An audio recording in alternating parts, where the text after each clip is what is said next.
నెల్లూరు జిల్లాలో మైనర్ బాలికలపై వరుస లైంగిక దాడులతో బాలల భద్రత, ప్రభుత్వ పరిపాలన, పోలీసు నిఘా నైపుణ్యంతో పాటు మానవ సంబంధాల విలువలు ప్రశ్నార్థకంగా మారాయి.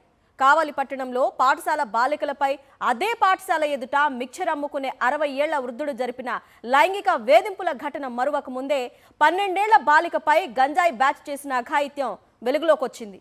ఇవన్నీ చూస్తుంటే నెల్లూరు జిల్లాకే దౌర్భాగ్యం దాపురించిందా అన్న అనుమానం కలగక మానదు.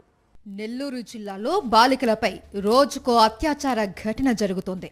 గూడూరులో 8 ఏళ్ల బాలికపై గూడూరు ఏరియా ఆసుపత్రిలోనే జమీర్ బాషా అనే వ్యక్తి అఘాయిత్యానికి పాల్పడ్డాడు. రాత్రి సమయంలో అందరూ నిద్రిస్తూ ఉండగా వార్డులోకి ప్రవేశించి ఈ దారుణానికి ఒడిగట్టాడు.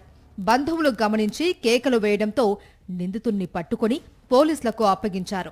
ఈ ఘటన మరొక ముందే గూడూరు అడవి కాలనీలో మరో బాలికపై గంజాయి మత్తులో ఉన్న వ్యక్తి అత్యాచారానికి పాల్పడ్డాడు. వేకువజామున ఆరు బయట ఆడుకుంటున్న బాలికపై దాడికి యత్నించడంతో స్థానికులు దేహశుద్ధి చేసి నిందితుణ్ణి పోలీసులకు అప్పగించారు. ఇలా 1-2 కాదు, తవ్వే కొద్దీ బయటకు వస్తూనే ఉన్నాయి. అసలు పోలీసులు ఏం చేస్తున్నారు? వీటంతటికీ నిఘా వైఫల్యమే కారణమా అనే అనుమానాలు రాక మానవు. కోవూరు మండలంలోని గుమ్మలదిబ్బ గ్రామంలో గత నెల 30న మరో దారుణ ఘటన చోటు చేసుకుంది. 12 సంవత్సరాల బాలిక స్థానిక దుకాణానికి వెళ్లి తిరిగి ఇంటికి వస్తూ ఉండగా 2 గంజాయి బ్యాచ్ బైక్పై ఆమెను బలవంతంగా చెట్ల పొదల్లోకి తీసుకెళ్లారు. బాలికతో బలవంతంగా వైట్నర్ ద్రావణం తాగించి స్పృహ కోల్పోయేలా చేసి అనంతరం ఆమెపై సామూహిక అత్యాచారానికి పాల్పడ్డారు అని ఆరోపణలు వెల్లువెత్తాయి. తరువాత చెట్ల పొదల్లో అపస్మారక స్థితిలో ఉన్న బాలికను గుర్తించి తక్షణమే కోవూరు ప్రభుత్వ ఆసుపత్రికి తరలించారు. బాలిక ఆరోగ్య పరిస్థితి విషమంగా ఉండటంతో కుటుంబ సభ్యులు అప్పులు తెచ్చి చెన్నైలోని ప్రైవేట్ ఆసుపత్రికి తరలించారు. వారం రోజులు మృత్యువుతో పోరాడిన ఆ బాలిక చివరకు కన్ను మూసింది. ప్రభుత్వం నుండి ఆ బాలిక కుటుంబానికి ఎటువంటి సహాయం అందకపోవడంతో వైఎస్ఆర్సీపీ అండగా నిలిచింది.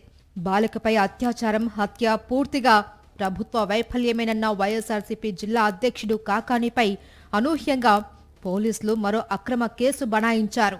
ఇక్కడ అమ్మాయి మా బావ హాస్పిటల్ పేరు, మా బావ జ్వరం అయితే నా కాడ వదిలేసిపోయారు. ఆ అమ్మాయి నా కాడ ఉండింది. తర్వాత చిన్నమ్మ 10 రూపాయలు నేను అంగట్లోకి పోయి కొనుక్కొచ్చుకుంటానంటే నేనే 10 రూపాయలు ఇచ్చాను అమ్మాయికి.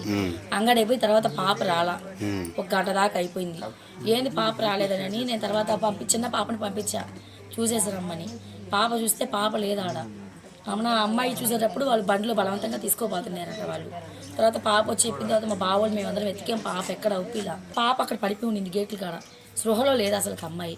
లేపి మేము కోరు పెద్ద హాస్పిటల్ తీసుకోపోయాం. మొన్న కావలి పట్టణంలోని 2 టౌన్ పరిధిలో పాఠశాల బాలికపై ఓ వృద్ధుడు లైంగిక దాడులకు పాల్పడుతున్న ఉదంతం బయటపడింది. పాఠశాల బయట మిక్చర్ అమ్ముకునే 60 ఏళ్ల వృద్ధుడు 5వ తరగతి చదువుతున్న 2 బాలికలకు తినుబండారాలు, చిల్లర డబ్బులు ఆశ చూపి ఇంటికి తీసుకెళ్లి పలుమార్లు అత్యాచారం చేశాడు.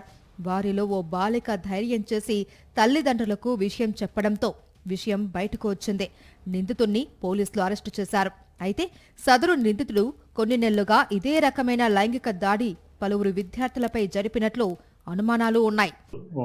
బిలో 12 ఇయర్స్ 5th క్లాస్ చదువుతుంది. ఇంకొక అమ్మాయి, ఇద్దరు కలిసి ఒక గవర్నమెంట్ స్కూల్లో జనతాపేట నార్త్లో చదువుతున్నారు. స్కూల్కి ఎదురుగా ఒక బరుగులు మిక్చర్ అమ్మే అతను పుష్కాట్స్లో బరుగులు మిక్చర్ అమ్ముతుంటాడు. అతని పేరు జ్ఞానప్రసాద్, చుండూరు జ్ఞానప్రసాద్. వయసు సుమారు 60 సంవత్సరాలు ఉంటుంది. ఈ బరుగులు మిక్చర్ ఇస్తూ నేను ఇంటికి పిలిపించుకొని అసభ్యకరంగా గతంలో ప్రవర్తించాడనే ఉద్దేశంతో దాని మీద రిపోర్ట్ ఇవ్వడం జరిగింది. దాని వెంట మేము కావలి 2 టౌన్ పోలీస్ స్టేషన్లో పోక్సో కేసు నమోదు చేయటం జరిగింది. దాంట్లో ఇన్వెస్టిగేషన్ చేస్తున్నాము. ముద్దాయిని కూడా అదుపులో తీసుకున్నాము. ఏది ఏమైనా నెల్లూరు జిల్లాలో పోలీసు నిఘా వైఫల్యంతో బాలికల రక్షణ ప్రశ్నార్థకంగా మారింది. వరుసగా జరుగుతున్న అఘాయిత్యాలు ప్రభుత్వ వైఫల్యానికి నిదర్శనంగా కనిపిస్తున్నాయి.